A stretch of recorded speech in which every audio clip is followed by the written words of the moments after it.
The companions of our queen allowed the devil to sow this bad seed in their bosoms, for they were heedless and little experienced in spiritual ways. They allowed it to increase until it grew into a sort of interior abhorrence of the most pure Mary, and this into anger. Filled with this anger, they began to look upon and treat her with hatred, not being able to endure the modesty of that most innocent dove. For the dragon had incited them, and had already imbued the incautious girls with some of his own wrath. The temptation continuing, its effects became manifest, and the temple maidens began to plot among themselves, ignorant of the spirit that moved them. They agreed among themselves to molest and persecute the unknown princess of the world until she should be forced to leave the temple.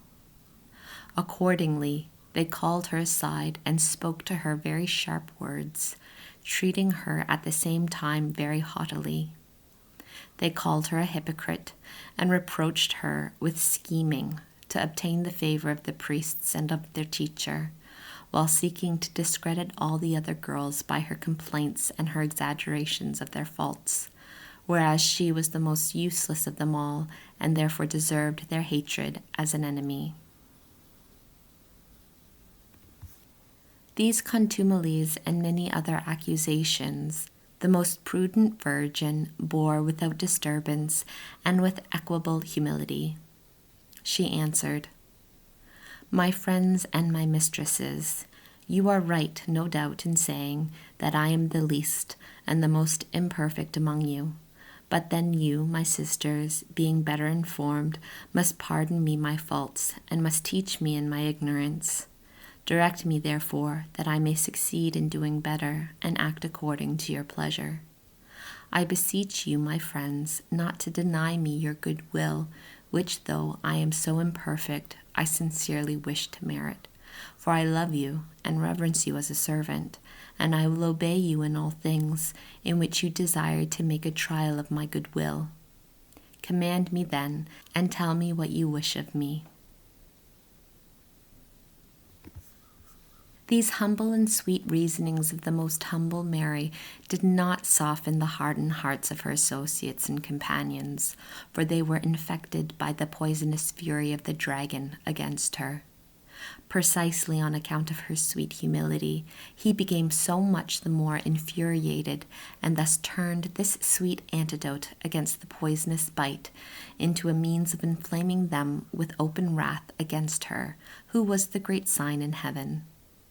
For many days this persecution continued, during which the heavenly lady sought in vain to appease the hate of her companions by her humility, patience, modesty, and tolerance.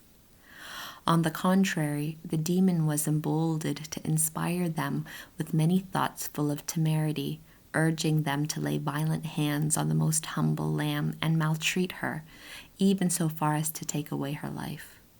But the Lord did not permit the execution of such sacrilegious suggestions, and the farthest which they were allowed to proceed was to insult her by words or to inflict some blows. This quarreling remained concealed from the teacher of the maidens and from the priests, and during this time most holy Mary gained incomparable merits in the sight of the Almighty, because she took occasion to exercise all the virtues, as well in regard to God as also in regard to the creatures which were persecuting and hating her. She performed heroic acts of charity and humility, yielding good for evil, blessings for curses, prayers for blasphemies, fulfilling in all things the most perfect and the highest requirements of the divine law. Before the Lord, she exercised the most exalted virtues by praying for his creatures who were persecuting her, and she excited the admiration of the angels by humiliating herself as if she were the vilest of mortals deservedly treated in that way. In all these things she surpassed the conceptions of men and the highest merits of the seraphim. It happened one day that, impelled by the diabolical suggestions, these girls brought Mary to a retired room where they could act with more safety. Here they began to heap unmeasured injuries and insults upon her, in order to excite her to weakness or anger, and to entrap her imperturbable modesty into some hasty action. But as the Queen of Virtues could not even for a moment be subject to vice, she showed herself immovable, and she answered them with great kindness and sweetness. Being enraged beyond bounds on account of not succeeding in their purpose, her companion raised their voices in discordant strife, so that they were heard in the temple, and by such unwonted noise caused great astonishment and confusion. The priests and the teacher hastened to the place whence the noise proceeded, and the Lord permitted a new humiliation of his spouse, for they asked with severity what was the cause of this strife. While the most meek dove remained silent, the other maidens angrily answered and said, "Mary of Nazareth brings us all into strife and quarreling by her horrid conduct, for in your absence she irritates and provokes us in such a manner that if she does not leave the temple, it will be impossible to keep any peace with her. When we allow her her own way, she becomes overbearing.